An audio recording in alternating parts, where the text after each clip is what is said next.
Fundamentalism.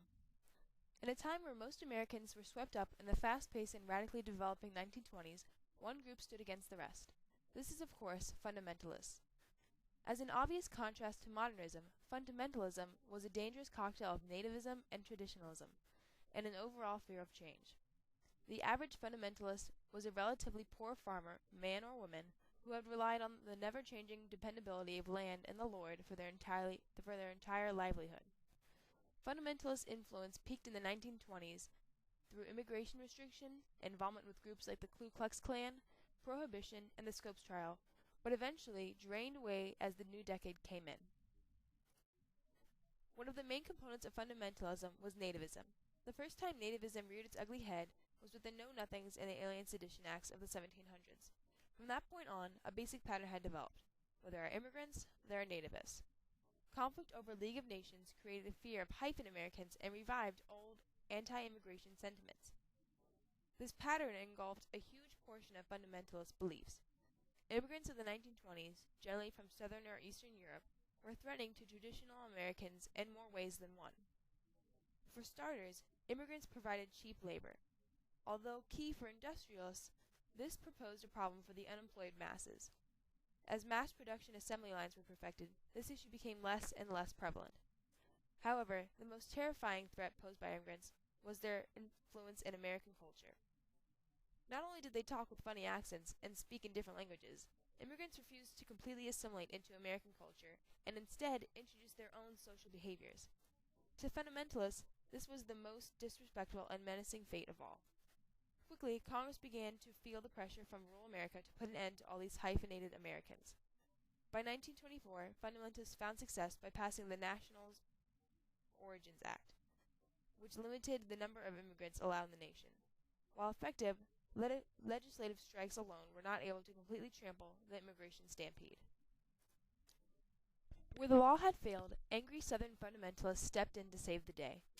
Groups consisting mainly of middle-class white men from small towns formed to stand out against the anti-American vibe given off by immigrants. Most notable of these groups was the Ku Klux Klan. The KKK claimed to stand for righteous behavior and morality, along with white supremacy and traditional ways. The Colorado Grand Dragon said the goal of the KKK was to make America safe for Americans.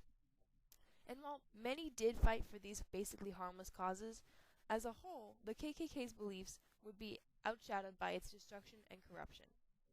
Members of the KKK, adorned with their white robes and hoods, would often find extremely violent methods of exercising their beliefs. Beatings, kidnappings, burning of crosses, and even murders were not uncommon practices within the group. Mainly aimed towards blacks, Jews, and immigrants, the KKK attempted to spread their influence to a national level. Fortunately, the closest they got was with the governor of Indiana. Indiana was a densely KKK-populated state at the time, and thereby it is not surprising that its governor, Ed Jackson, would follow suit. Even Jackson was never able to make a huge impact, however, because soon after his induction, he kidnapped, beat, poisoned, and murdered a young woman, showcasing his personal audacity and outing the Klan as a backwards and dangerous group. After his arrest, many of the KKK disbanded, and although few groups remain today, the 1920s were arguably the peak of their influence. Aside from its culture, fundamentalists were also concerned for the basic moral fiber of America. This deep worry was brazened by two events, one of which was the passing of Prohibition. Congress ratified the 18th Amendment, making any form of alcohol illegal, in 1919. This battle for booze pitted rural, morally concerned dries met with urban, modern wets. Although it was perceived as some sort of punishment by the wets, the fundamentalists behind it had two clear agendas: hinder immigration and stop the sinning. Of course, making beer illegal did not stop immigration flow, but it did anger many Irish Americans and German Americans. The more important goal here for the Dries was to uplift the human race. To advocate their cause, Dries formed groups like the Anti-Salon League, who would spread incredulous information about the dangers of alcohol. Fundamentalists technically won this battle for the most part. Drinking decreased, and there was a decline in alcohol-related deaths. However, this movement is generally seen as laughable at best. Most of America simply circumvented the law to get a drink, and places where alcohol was sold illegally called speakeasies popped up all over the country. The denser populated cities like New York completely ignore the law and even devise organized crime to get around it. What remaining energy fundamentalists had that wasn't aimed towards nativism or prohibition was focused directly on religion. Religion had served as the backbone for much, if not all, of fundamentalist activity. Focused on strict and literal interpretations of the Bible, Darwin's Origin of Species caused fundamentalists to pass a law saying evolution could not be taught in public schools in order to protect their children. The very idea presented by Darwinism shook Protestant fundamentalists to the core. Quote, "If Jesus Christ did not rise from the dead, we cannot depend upon a word of what he said," said one radical fundamentalist periodical. This battle of admission to textbooks came to a head with the Scopes trial, infamously referred to as the monkey trial.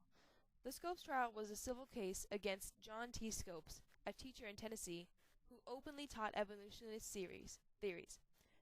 Representing him was defense lawyer Clarence Darrow. Opposite of Darrow was William Jennings Bryan. Bryan, formerly famous for being a silver advocate, was a deep-seated fundamentalist. Over the course of the trial, Bryan swiftly became the face of fundamentalist movement. The heated debate between Darrow and Bryan ended in a mediocre fundamentalist triumph. Scopes was found guilty and was forced to pay a $100 fine. However, the anti-evolutionist movement became fairly stagnant after all was said and done, and no huge impact was ever made. Following the trial, Bryan, a now fundamentalist icon, soon died. With his passing came the end of the movement. By the end of the decade, most fundamentalists had calmed down, only to soon face the terrors of the Great Depression.